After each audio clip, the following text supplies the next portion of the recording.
Dear student, अस्सलाम वालेकुम। आज हमने आपको डायरेक्ट इनडायरेक्ट के बारे में बताना है। डायरेक्ट इनडायरेक्ट के 3 कॉन्सेप्ट हैं। अगर आप उसको कर लेते हैं तो इंशाल्लाह आपके 3 से 4 सेंटेंसेस जो डायरेक्ट इनडायरेक्ट के हैं वो सोल्व हो जाएंगे। सबसे पहला देखिए, सबसे पहला ये इम्पेरेटिव सेंटेंस, दूसरा ऑप्टेटिव है, तीसरा एक्सक्लेमेटरी है। अगर आप बात करें इम्पेरेटिव की, तो इम्पेरेटिव का मतलब क्या होता है? जिसमें हुक्म दिया जाता है किसी भी काम का, किसी काम से मना किया जाता है, किसी काम के लिए रिक्वेस्ट की जाती है। तो उसमें जैसे इधर दिया हुआ है एक सेंटेंस है, ही सेड टू दी पियन, उसने पियन से कहा, क्या कहा उसने? रिंग दी बेल, बेल को बजाओ।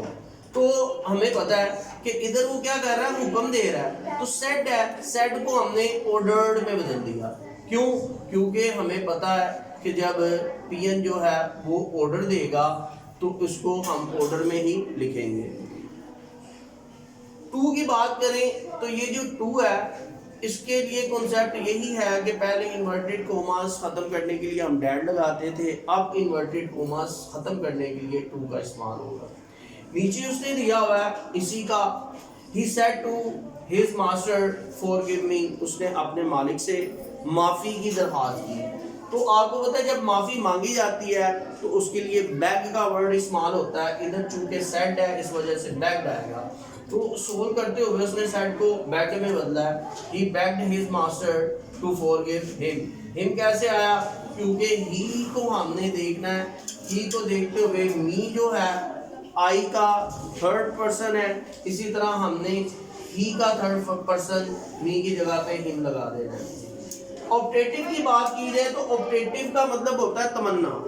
आप किसी भी चीज़ की ख्वाहिश करते हैं, किसी भी बंदे को दुआ देते हैं, उसको हम ऑप्टेटिव कहते हैं। जैसे इधर ऑप्टेटिव सेंटेंस एक लिखा हुआ है, ही सेड, उसने कहा, may you live long, may you live long, ये दुआ दे रहा है। अब हम इसको करेंगे इनडायरेक्ट में तो ये प्रेड में आ जाएगा। दुआ जो है वो प्रे है, ही प्रेड, इन्वर्टेड कोमास खत्म करने के लिए डैट आएगा।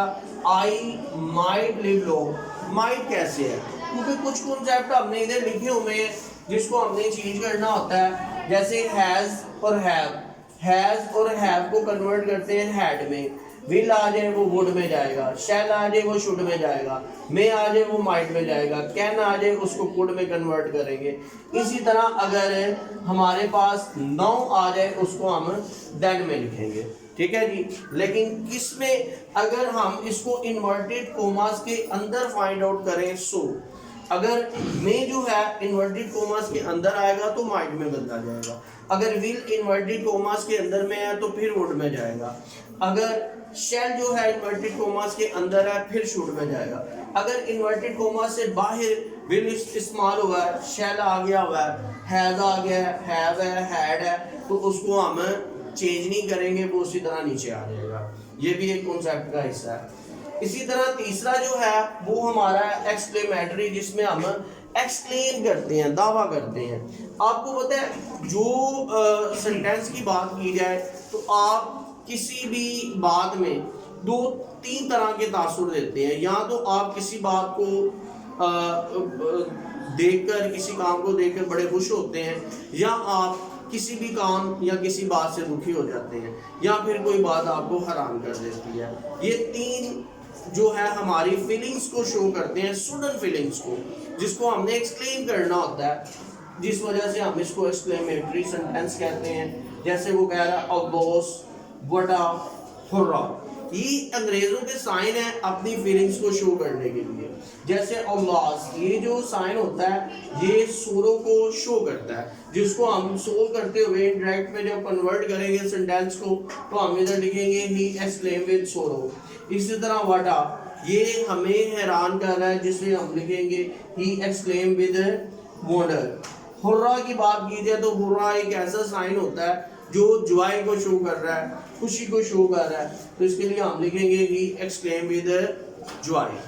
ठीक है जी, खुशी के साथ। जैसे वो कहता है ही सेड, उसने कहा, क्या कहा? अल्लाह, his father has been died, यानी कि उसके वालिद फोत हो गए। तो ये आपको भी पता है वालिद फोत हो गए। अल्लाह ये कौन सी फीलिंग्स को शो कर रहा है? सोरो वाली, गम वाली। अगर दूसरे सेंटेंस की बात की जाए, अगर वो कहता है hurrah we have won the match, हम मैच जीत चुके हैं, तो आपको पता हो रहा ये उसकी खुशी को जाहिर कर रहा है, तो हम क्या लिखेंगे? ही एक्सक्लेम विद जॉय।